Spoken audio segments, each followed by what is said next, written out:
김태훈의 게으른 책 읽기. 이번 시간은 읽었던 책을 다시 읽어보는 리리드 시간입니다. 언젠가부터 제가 이 시간에 좀 이상한 책들을 많이 가지고 오기 시작했습니다. 전 사실 독서에 대해서 그런 생각을 가지고 있어요. 우리가 책장 앞에다 꽂아놓은 책들은 그가 읽은 책이 아니다. 그 책들은 누구에게 보여주려는 책들이다. 생각해보면 우리가 사춘기 시절부터 우리가 정말 재미있게 읽었던 책들은 다 어디 있습니까? 침대 매트리스 사이나 엄마가 못 보도록 이불 사이에 꽂아놨습니다. 심지어는 이제 책상 서랍을 열었을 때 그 밑에다 이렇게 붙여놔요. 엄마들은 되게 이제 책상 서랍을 열면 책상 위만 보니까, 서랍 위만 보니까 밑에다 테이프로. 야, 이거 옛날 이야기인데. 아마 그런 경험들 가지신 분들 분명히 계실 겁니다. 그런 책들이 우리가 오랫동안 읽어온 책들이죠. 재미있어 한 책들. 책꽂이에 꽂혀있던 뭐 대단한 어떤 세계문학 전집이라든지 뭐 위대한 어떤 사상가들의 철학서들. 과연 일반적인 독서가들이 그 책들을 얼마나 많이 읽고 또 얼마나 자주 읽고 얼마나 또 자세하게 읽었을지는 제 입장에선 좀 의문이다 하는 생각을 하면서 오늘 이 책을 또 한 권의 리리드의 책으로서 골라봤습니다. 아베 야로가 쓴 야마모토 귀 파주는 가게입니다. 귀 파주는 가게. 보시나요? 제목부터 일단 야릇합니다. 귀 파주는 가게. 제가 이 책을 왜 사게 됐느냐? 제가 일본 여행을 꽤 오래전부터 했어요. 한 25년 전부터 일본을 다니기 시작했는데, 이제 음악과 영화 쪽에 이제 일을 하다 보니까, 당시만 해도 그 국내에 유행하는 음악이 들어오기 전에 되게 이제 일본 쪽에서 먼저 히트했던 곡들이 우리나라 뮤지션들에게 영향을 줘서 우리나라의 어떤 히트를 하게 되는 이런 어떤 수순을 밟아서 들어오던 시절이 있었어요. 그래서 일본 쪽에 가서 그 클럽의 음악이라든지 또는 매장에 나와 있는 히트곡들의 음반들을 좀 들어보면 몇 년 후에 우리나라의 어떤 음악들이 유행할지를 좀 알 수 있는 뭐 그런 시기가 있었습니다.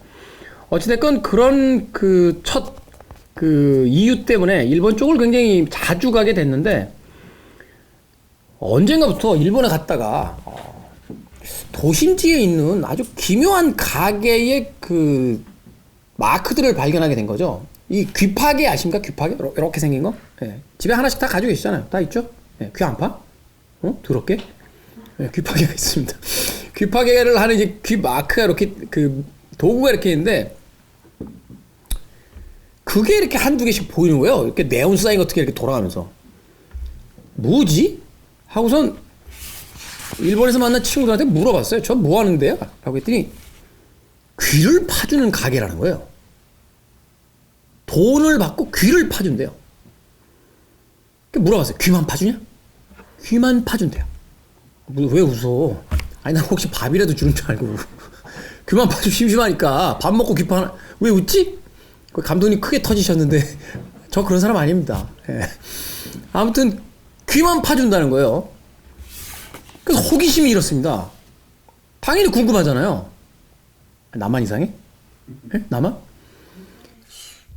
언젠가부터 제가 아주 어린 시절에는 저희 어머니가 귀를 파주셨던 기억이 나요. 그때는 왜 파주셨냐면 저희 때만 해도 남자 어린 소년들이 이렇게 뭐 깨끗이가 않았어요. 맨날 노느라고 바빠가지고 목욕도 잘 안 하고 맨날 그 땀에 막 이렇게 절어가지고 막 애들하고 놀겠다 막 뛰어나가고 막 이러고, 그러니 귀를 팠겠습니까?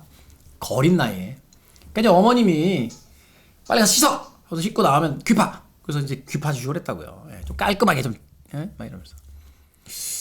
그때 그 귀 파주시는 느낌이 한편으로는 막 겁이 좀 나죠. 이렇게 막 막 이러면서. 그러면서도 한편으로는 되게 시원한 그런 느낌이 있었습니다. 어머님이 양쪽 귀를 파주시면 되게 이렇게 몸이 좀 더 뭐라 할까, 좀 가벼워진 듯하고 굉장히 시원한. 근데 이제 어느 순간부터 어머님이 안 파줍니다. 이제 네가 파라. 그 뒤부터는 남이 귀를 파준 적은 없는 것 같아요. 그죠? 여기서 혹시 지금도 남이 귀 파주시는 분 계십니까? 없죠. 누가 귀를 파줍니까? 그렇지 않겠어요? 결혼하신 분이라고 할지라도 와이프나 남편들이 귀를 파주는 경우는 없습니다. 물론 가뭄에 콩나듯이 있을 수 있겠습니다만. 그래서 궁금해진 거예요. 귀를 파준다니까.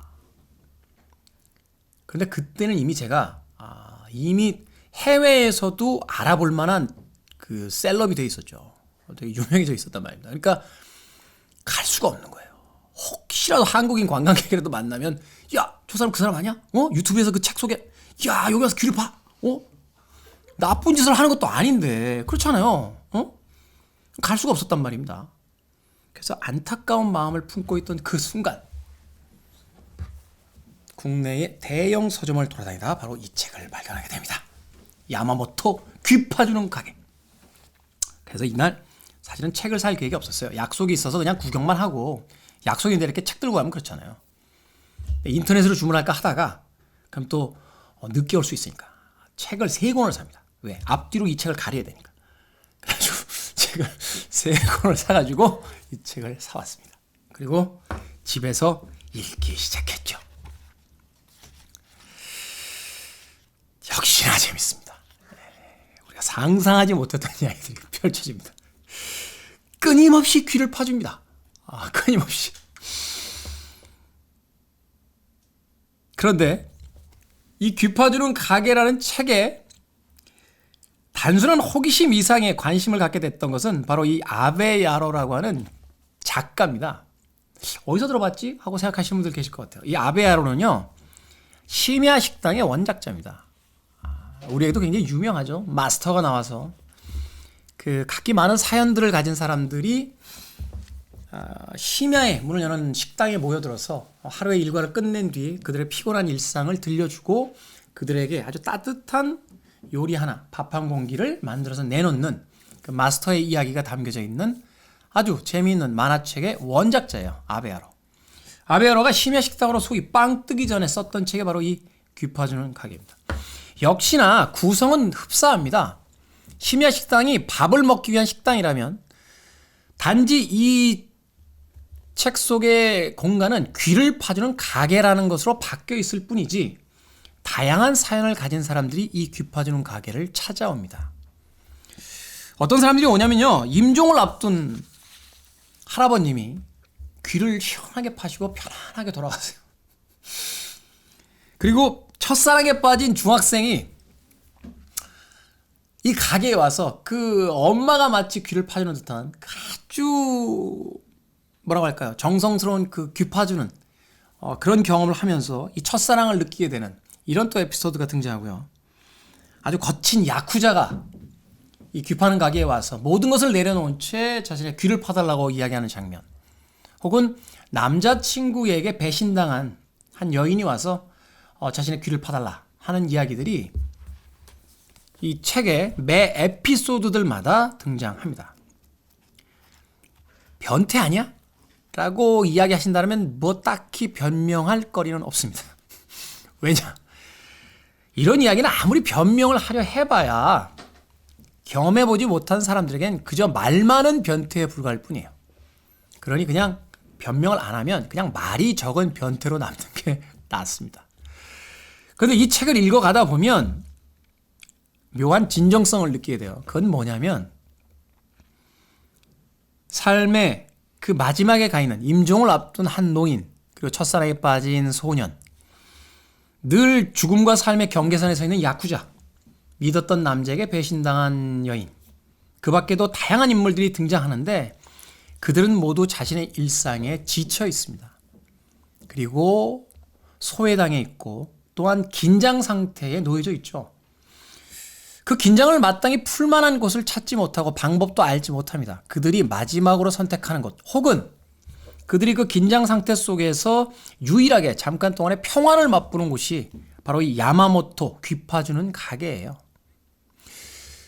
제가 어린 시절에 엄마가 귀를 파줄 때 왜 그토록 아파했는가를 생각해 보면 아주 예민한 부위잖아요. 상대를 믿지 못할 때 우린 더 긴장해요. 바짝 긴장하죠. 귀를 파줄 때, 남이 귀를 파줄 때 아마 그런 감정, 그런 신체적인 변화 느껴보셨을 거예요. 이렇게 바짝 긴장합니다. 자기가 귀를 팔 때도요, 재미있는 게, 제가 오른손잡이인데, 오른손으로 귀를 팔 땐 약간 편해요. 왼손으로 귀를 팔 땐 약간 긴장 상태. 이게 마음대로 돌아가지가 않거든요. 손가락이. 귀를 파는 행위에서도 내가 이 사람을 믿고 있는지 믿고 있지 않는지가 나와요. 제가 나이가 어느 정도 먹은 다음에 오히려 어머니에게 엄마 귀 좀 파줘 라고 했을 때는 비로소 모든 걸 내려놓은 채 이제 내 엄마라는 존재를 믿을 때입니다. 마치 내가 오른손잡이기 때문에 오른손을 완전히 믿고 왼손을 신뢰하지 못하는 것처럼.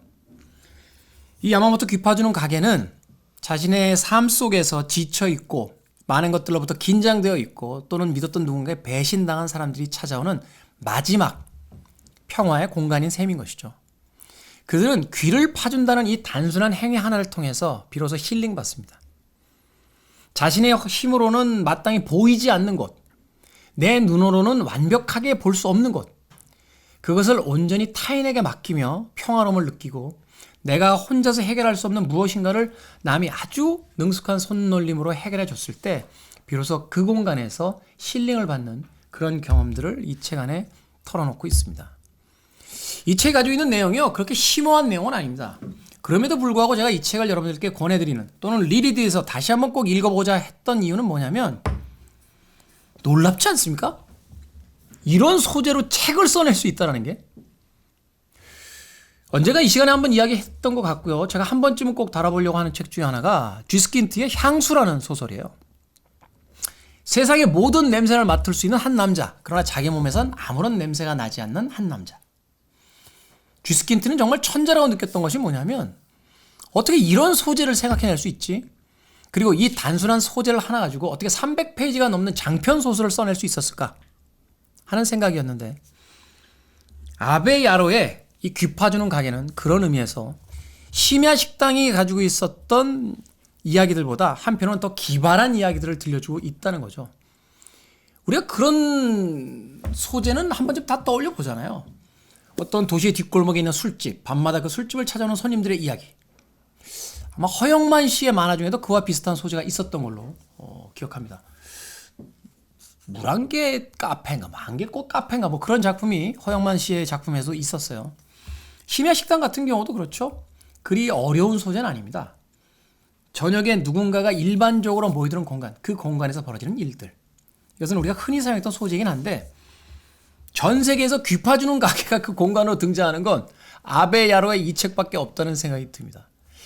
작가로서의 이 기발한 상상력, 이 독특한 소재를 가지고 인간의 근원적인 외로움과 일상 속에서의 그 힘듦, 하지만 그들을 바라보는 따뜻한 연민이라고 하는 보편적인 정서를 향해서 나아가는 이 작가의 재주는 정말로 뛰어나지 않나 하는 생각을 해봤습니다. 더군다나 일본의 어떤 그 특유의 화풍처럼 그렇게 복잡하지도 않으면서 아주 정감 있게 느껴지는 이 그림체들이, 또 여백이 많이 보이는 이런 그림체들이 꽤나 많은 이야기를 하고 있습니다. 등장인물들이 얼굴을 보여줄 때도요, 이렇게 큰 얼굴 속에 눈, 코, 입이 아주 작게 그려져 있어요. 마치 말하자면 그 공허한 어떤 현대인의 얼굴을 보여주는 듯한 그런 필체가, 그림체가 굉장히 인상적입니다.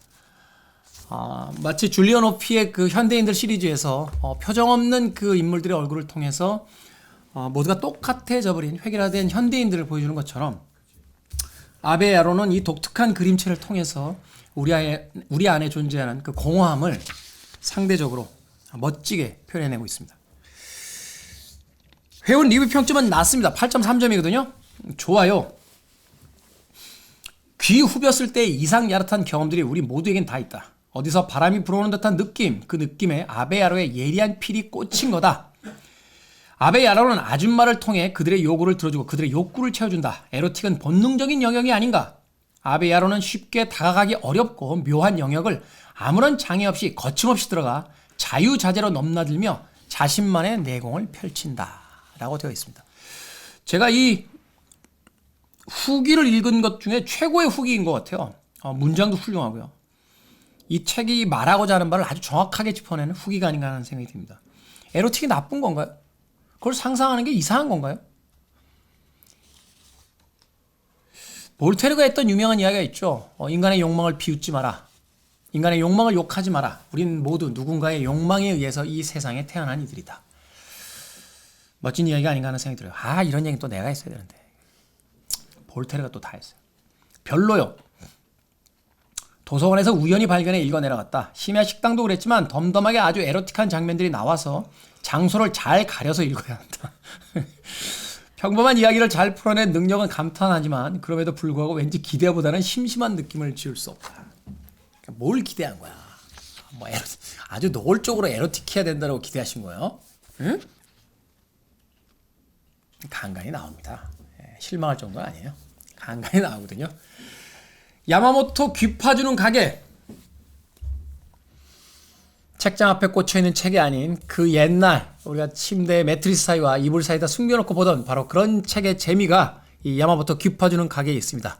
이 책은 여전히 제 책장이 아닌 침대 매트리스 사이 어딘가에 숨겨놓은 채 나이가 아주 많이 들어서 에로틱이란 단어가 더 이상 저의 인생과 관련 없는 그날까지도 꿋꿋이 볼 그런 책이 아닐까 하는 생각이 들었습니다. 리리드였습니다.